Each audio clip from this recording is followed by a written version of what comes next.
नमस्कार। Chief justice Shri N V. Ramana ji, justice U Lalit जी,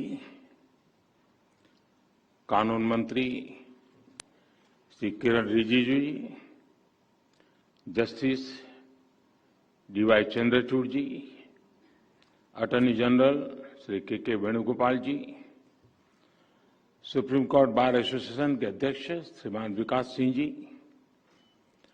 और देश के न्याय व्यवस्था से जुड़े देवियों और सज्जनों,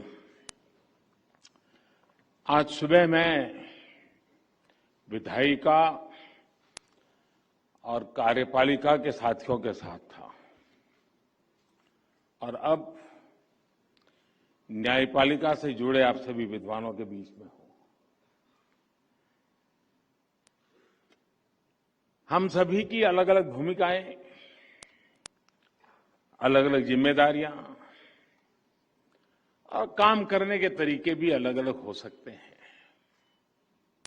लेकिन हमारी आस्था, हमारी प्रेरणा, हमारी ऊर्जा का स्रोत एक ही है, हमारा संविधान। मुझे खुशी है कि आज हमारी ये सामूहिक भावना संविधान दिवस पर इस आयोजन के रूप में व्यक्त हो रही है। हमारे संवैधानिक संकल्पों को मजबूत कर रही है। इस कार्य से जुड़े सभी लोग अभिनंदन के अधिकारी हैं। माननीय, आजादी के लिए जीने मरने वाले लोगों ने जो सपने देखे थे, उन सपनों के प्रकाश में और हजारों साल की भारत की महान परंपरा को संजोए हुए हमारे संविधान निर्माताओं ने हमें संविधान दिया। सैकड़ों वर्षों की गुलामी ने भारत को अनेक मुसीबतों में झोंक दिया था। किसी युग में सोने की चिड़िया कहा जाने वाला भारत गरीबी, भूखमरी, बीमारी से जूझ रहा था। इस पृष्ठभूमि में देश को आगे बढ़ाने में संविधान हमेशा हमारी मदद करता रहा है। लेकिन आज दुनिया के अन्य देशों की तुलना में देखें तो जो देश भारत के करीब करीब साथ ही आजाद हुए, वो आज हमसे काफी आगे है। यानी अभी बहुत कुछ किया जाना बाकी है।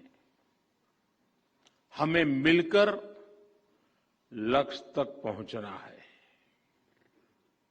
हम सभी जानते हैं, हमारे संविधान में इंक्लूजन पर कितना जोर दिया गया है, लेकिन ये भी सच्चाई रही है कि आजादी के इतने दशकों बाद भी बड़ी संख्या में देश के लोग एक्सक्लूजन को भोगने के लिए मजबूर रहे हैं। वो करोड़ों लोग जिनके घरों में शौचालय तक नहीं था, वो करोड़ों लोग जो बिजली के अभाव में अंधेरे में अपनी जिंदगी बिता रहे थे, वो करोड़ों लोग जीवन का सबसे बड़ा संघर्ष घर के लिए थोड़ा सा पानी जुटाना था। उनकी तकलीफ, उनका दर्द समझकर उनका जीवन आसान बनाने के लिए खुद को खपा देना मैं संविधान का असली सम्मान मानता हूं। और इसलिए आज मुझे संतोष है कि देश में संविधान की इस मूल भावना के अनुरूप एक्सक्लूजन को इंक्लूजन में बदलने का भगीरथ अभियान तेजी से चल रहा है। और इसका जो सबसे बड़ा लाभ क्या हुआ है, ये भी हमें समझना होगा। जिन 2 करोड़ से अधिक गरीबों को आज अपना पक्का घर मिला है, जिन 8 करोड़ से अधिक गरीब परिवारों को उज्ज्वला योजना के तहत मुफ्त गैस कनेक्शन मिला है, जिन 50 करोड़ से अधिक गरीबों को बड़े से बड़े अस्पताल में 5 लाख रुपए तक का मुफ्त इलाज सुनिश्चित हुआ है, जिन करोड़ों गरीबों की पहली बार बीमा और पेंशन जैसी बुनियादी सुविधाएं मिली है, उन गरीबों के जीवन की बहुत बड़ी चिंता कम हुई है। ये योजनाएं उनके लिए बड़ा संबल बनी है।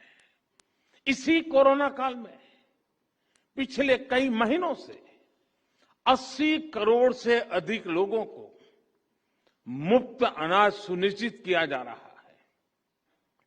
प्रधानमंत्री गरीब कल्याण अन्न योजना पर सरकार 2,60,000 करोड़ रुपए से अधिक खर्च करके गरीबों को मुफ्त अनाज दे रही है। अभी कल ही हमने इस योजना को अगले वर्ष मार्च महीने तक के लिए बढ़ा दिया है। हमारे जो डायरेक्टिव प्रिंसिपल्स हैं वो कहते हैं citizens, man and women equally have the right to an adequate means of livelihood. वो इसी भावना का ही तो प्रतिबिंब है। आप सभी ये मानेंगे कि जब देश का सामान्य मानवी, देश का गरीब विकास की मुख्य धारा से जुड़ता है, जब उसे इक्वलिटी और इक्वल अपॉर्चुनिटी मिलती है, तो उसकी दुनिया पूरी तरह बदल जाती है। जब रेहड़ी, ठेले, पटरी वाले भी बैंक क्रेडिट की व्यवस्था से जुड़ता है, तो उसको राष्ट्र निर्माण में भागीदारी का एहसास होता है। जब दिव्यांगों को उनको ध्यान में रखते हुए पब्लिक प्लेसेस, पब्लिक ट्रांसपोर्ट और दूसरी सुविधाओं का निर्माण होता है, जब उन्हें आजादी के 70 साल बाद पहली बार कॉमन साइन लैंग्वेज मिलती है, तो उनमें आत्मविश्वास जगता है। जब ट्रांसजेंडर को कानूनी संरक्षण मिलता है, ट्रांसजेंडर को पद्म पुरस्कार मिलते हैं, तो उनकी भी समाज पर, संविधान पर आस्था और मजबूत होती है। जब 3 तलाक जैसी कुरीति के विरुद्ध कड़ा कानून बनता है, तो उन बहन बेटियों का संविधान पर भरोसा और सशक्त होता है, जो हर तरह से नाउम्मीद हो चुकी थी।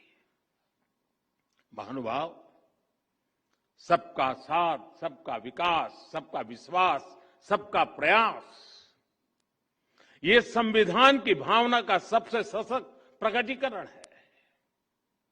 संविधान के लिए समर्पित सरकार विकास में भेद नहीं करती, और ये हमने करके दिखाया है। आज गरीब से गरीब को भी क्वालिटी इंफ्रास्ट्रक्चर तक वही एक्सेस मिल रहा है जो कभी साधन संपन्न लोगों तक सीमित था। आज लद्दाख, अंडमान और निकोबार, नॉर्थ ईस्ट के विकास, इन सभी क्षेत्रों पर देश का उतना ही फोकस है जितना दिल्ली और मुंबई जैसे मेट्रो शहरों पर है। लेकिन इन सब के बीच मैं एक और बात की तरफ आपको ध्यान दिलाऊंगा। आपने भी जरूर अनुभव किया होगा कि जब सरकार किसी एक वर्ग के लिए, किसी एक छोटे से टुकड़े के लिए कुछ करती है, तो बड़ी उदारवादी कहलाती है। उसकी बड़ी प्रशंसा होती है कि उनके लिए कुछ किया। लेकिन मैं हैरान हूं, कभी कभी हम देखते हैं कोई सरकार एक आध राज्य के लिए कुछ कर ले, कुछ राज्य की भलाई का कोई काम कर दे तो भी वाहवाही हो जाती है।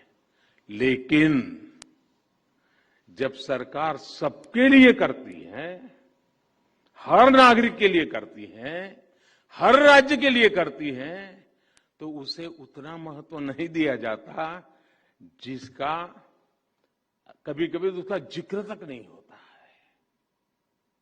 सरकार की योजनाओं से कैसे हर वर्ग का, हर राज्य का समान रूप से भला हो रहा है, इस पर उतना ध्यान नहीं दिया जाता है।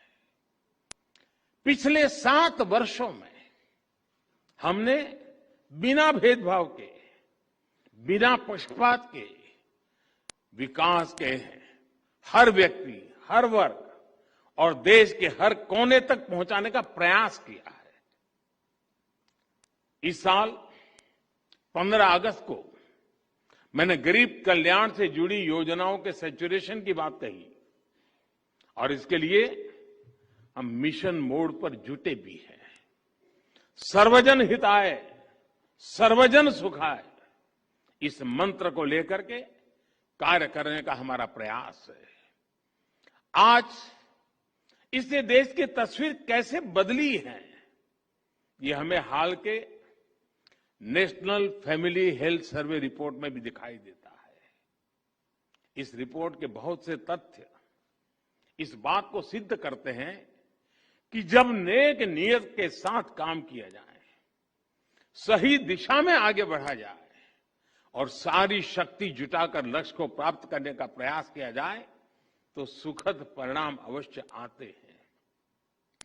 जेंडर इक्वलिटी की बात करें तो पुरुषों की तुलना में बेटियों की संख्या बढ़ रही है। गर्भवती महिलाओं को अस्पताल में डिलीवरी की ज्यादा अवसर उपलब्ध हो रहे हैं। इस वजह से माता मृत्यु दर, शिशु मृत्यु दर पर कम हो रही है। और भी बहुत सारे इंडिकेटर ऐसे हैं जिस पर हम एक देश के रूप में बहुत अच्छा कर रहे हैं। इन सभी इंडिकेटर्स में हर परसेंटेज पॉइंट की बढ़ोतरी सिर्फ एक आंकड़ा भर नहीं है, ये करोड़ों भारतीयों को मिल रहे उनके हक का प्रमाण है। ये बहुत आवश्यक है कि जन कल्याण से जुड़ी योजनाओं का पूरा लाभ लोगों को मिले, इंफ्रास्ट्रक्चर से जुड़ी परियोजनाओं समय पर पूरी हो। किसी भी कारण से हुई अनावश्यक देरी नागरिक को उसके हक से वंचित रखती है। मैं गुजरात का रहने वाला हूं तो मैं सरदार सरोवर डैम का उदाहरण देना चाहता हूं।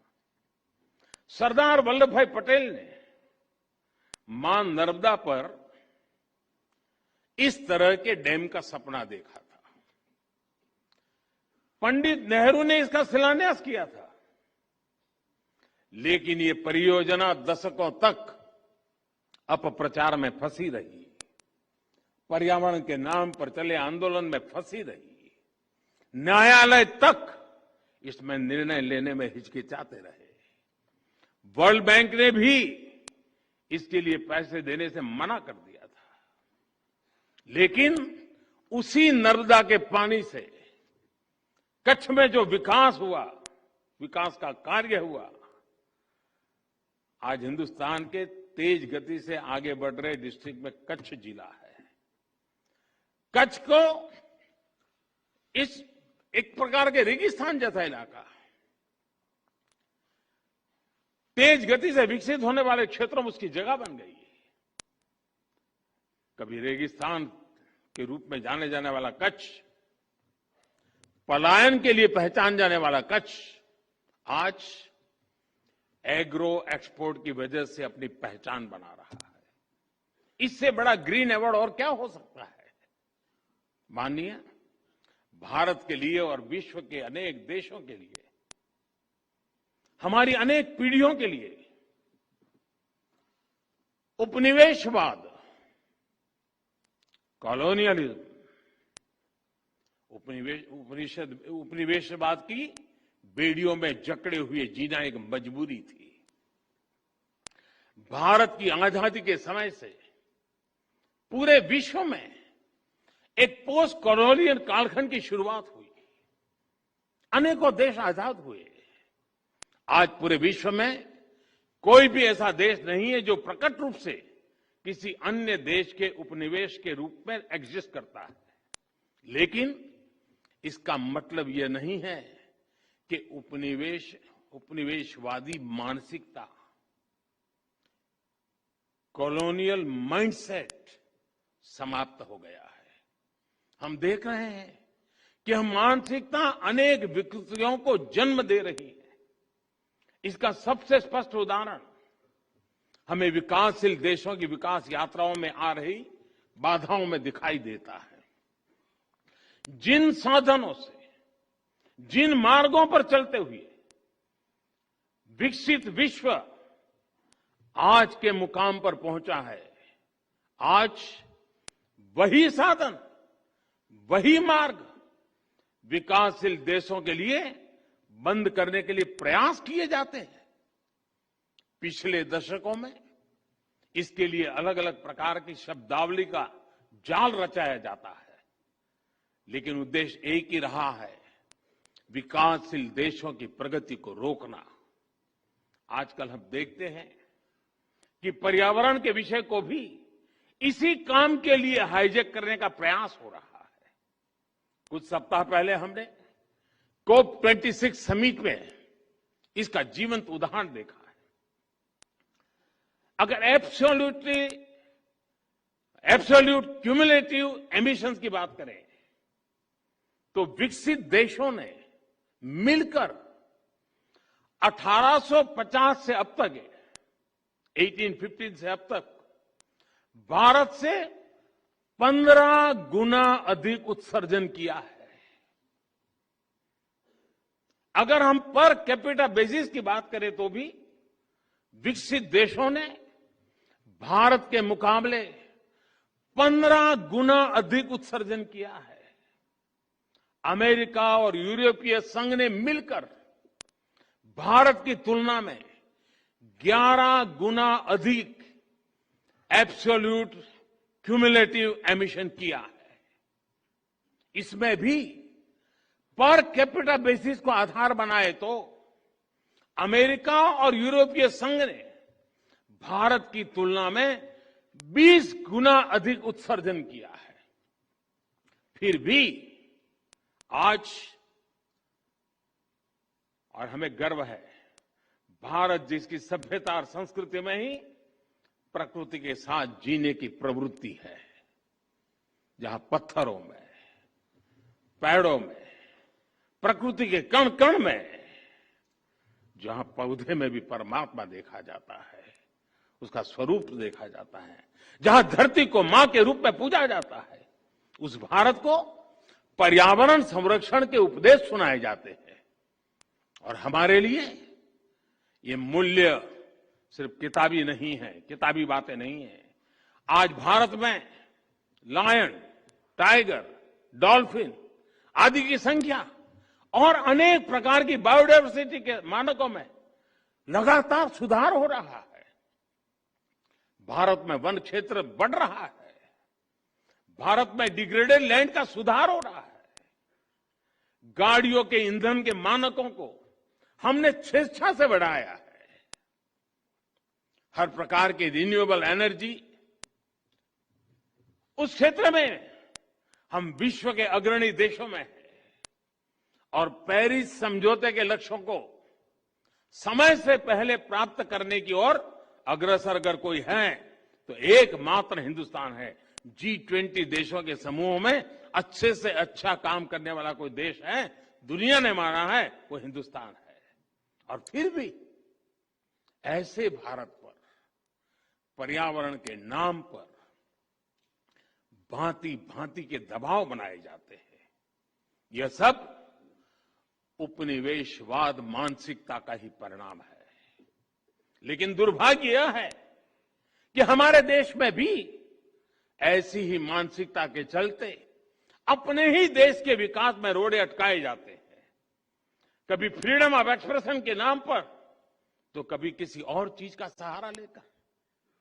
हमारे देश की परिस्थितियां, हमारे युवाओं की आकांक्षाएं, सपनों को बिना जाने समझे बहुत सी बार दूसरे देशों के बेंचमार्क पर भारत को तोलने का प्रयास होता है और इसकी आड़ में विकास के रास्ते बंद करने की कोशिश होती है। इसका नुकसान ये जो करते हैं ऐसे लोगों को भुगतना नहीं पड़ता है। इसका नुकसान भुगतना पड़ता है उस मां को जिसका बच्चा बिजली प्लांट स्थापित न होने के कारण पढ़ नहीं पाता। इसका नुकसान भुगतना पड़ता है उस पिता को जो रुके हुए सड़क प्रोजेक्ट के कारण अपनी संतान को समय पर अस्पताल नहीं पहुंचा पाता। इसका नुकसान भुगतना पड़ता है उस मध्यम वर्गीय परिवार को जिसके लिए आधुनिक जीवन की सुविधाएं पर्यावरण के नाम पर उसकी आमदनी से बाहर पहुंचा दी गई। इस कॉलोनियल माइंडसेट की वजह से भारत जैसे देश में, विकास के लिए प्रयास कर रहे देश में करोड़ों आशाएं टूटती हैं, आकांक्षाएं दम तोड़ती है। आजादी के आंदोलन में जो संकल्प शक्ति पैदा हुई उसे और अधिक मजबूत करने में ये कॉलोनियल माइंडसेट बहुत बड़ी बाधा है। हमें इसे दूर करना ही होगा और इसके लिए हमारी सबसे बड़ी शक्ति, हमारा सबसे बड़ा प्रेरणा स्रोत हमारा संविधान ही है।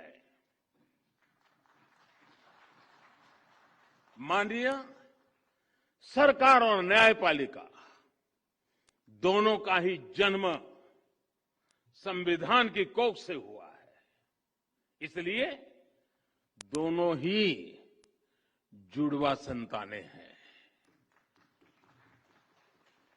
संविधान की वजह से ही ये दोनों अस्तित्व में आए हैं। इसलिए व्यापक दृष्टिकोण से देखें तो अलग अलग होने के बाद भी दोनों एक दूसरे के पूरक है। हमारे यहां शास्त्रों में भी कहा गया है, ऐक्यम बलम सामंजस्य, ऐक्यम बलम समाजस्य,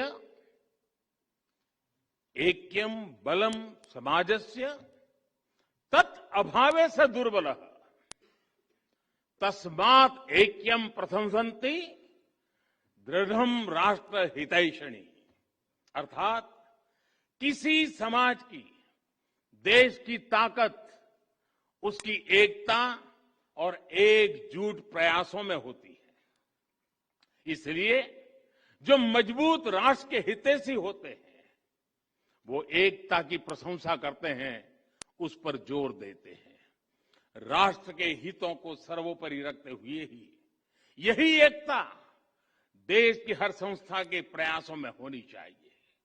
आज जब देश अमृत काल में अपने लिए असाधारण लक्ष्य तय कर रहा है, दशकों पुरानी समस्याओं के समाधान तलाश कर नए भविष्य के लिए संकल्प ले रहा है, तो ये सिद्धि सबके साथ से ही पूरी होगी। इसलिए देश ने आने वाले 25 सालों के लिए, जब देश आजादी की शताब्दी मनाता होगा, और इसलिए सबका प्रयास, इसका देश ने आह्वान किया है। निश्चित तौर पर इस आह्वान में एक बड़ी भूमिका जुडिशरी की भी है। महोदय, हमारी चर्चा में बिना भूले हुए एक बात लगातार सुनने को आती है, बार बार उसे दोहराया जाता है, separation of power. Separation of power की बात न्यायपालिका हो, कार्यपालिका हो या फिर विधायिका, अपने आप में बहुत महत्वपूर्ण रही है। इसके साथ ही आजादी के इस अमृत काल में भारत की आजादी के 100 वर्ष पूरे होने तक ये जो अमृत काल है, ये अमृत कालखंड में संविधान की भावना के अनुरूप कलेक्टिव रिजॉल्व दिखाने की आवश्यकता है। आज देश के सामान्य मानवी के पास जो कुछ है वो उससे ज्यादा का हकदार है। जब हम देश की आजादी की शताब्दी मनाएंगे, उस समय का भारत कैसा होगा, इसके लिए हमें आज ही काम करना है। इसलिए देश की उसकी आकांक्षाओं को पूरा करने के लिए कलेक्टिव रिस्पांसिबिलिटी के साथ चलना बहुत जरूरी है। सेपरेशन ऑफ पावर के मजबूत अधिष्ठान पर हमें कलेक्टिव रिस्पांसिबिलिटी का मार्ग निर्धारित करना है, रोड मैप बनाना है, लक्ष्य तय करने हैं और मंजिल तक देश को पहुंचाना है। माननीय, कोरोना काल ने जस्टिस डिलीवरी में टेक्नोलॉजी के इस्तेमाल को लेकर नया भरोसा पैदा किया है। डिजिटल इंडिया के मेगा मिशन में न्यायपालिका की सहभागिता है। 18,000 से ज्यादा कोर्ट्स का कंप्यूटराइज होना, 98% कोर्ट कॉम्प्लेक्स का वाइड एरिया नेटवर्क से जुड़ जाना, रियल टाइम में जुडिशियल डेटा ट्रांसमिशन के लिए नेशनल जुडिशियल डेटा ग्रिड का फंक्शनल होना, ई कोर्ट प्लेटफॉर्म का लाखों लोगों तक पहुंचना, ये बताता है कि आज टेक्नोलॉजी हमारे जस्टिस सिस्टम की कितनी बड़ी ताकत बन चुकी है। और आने वाले समय में हम एक एडवांस जुडिशरी को काम करते हुए देखेंगे। समय परिवर्तनीय है, दुनिया बदलती रहती है, लेकिन ये बदलाव मानवता के लिए इवोल्यूशन का जरिया बने हैं। ऐसा इसलिए क्योंकि मानवता ने इन बदलावों को स्वीकार किया और साथ ही मानवीय मूल्यों को शाश्वत बनाए रखा। न्याय की अवधारणा इन मानवीय मूल्यों का सबसे परिष्कृत विचार है और संविधान न्याय की इस अवधारणा की सबसे परिष्कृत व्यवस्था है। इस व्यवस्था को गतिशील और प्रगतिशील बनाए रखने का दायित्व हम सभी पर है। अपनी इन भूमिकाओं का निर्वाह हम सब पूरी निष्ठा से करेंगे और आजादी के 100 साल से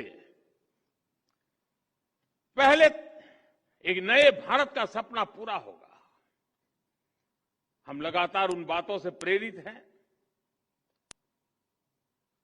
जिस बात के लिए हम गर्व करते हैं, और वो मंत्र हमारे लिए है संगच्छध्वम संवदवदम संवो मनासानी जानता।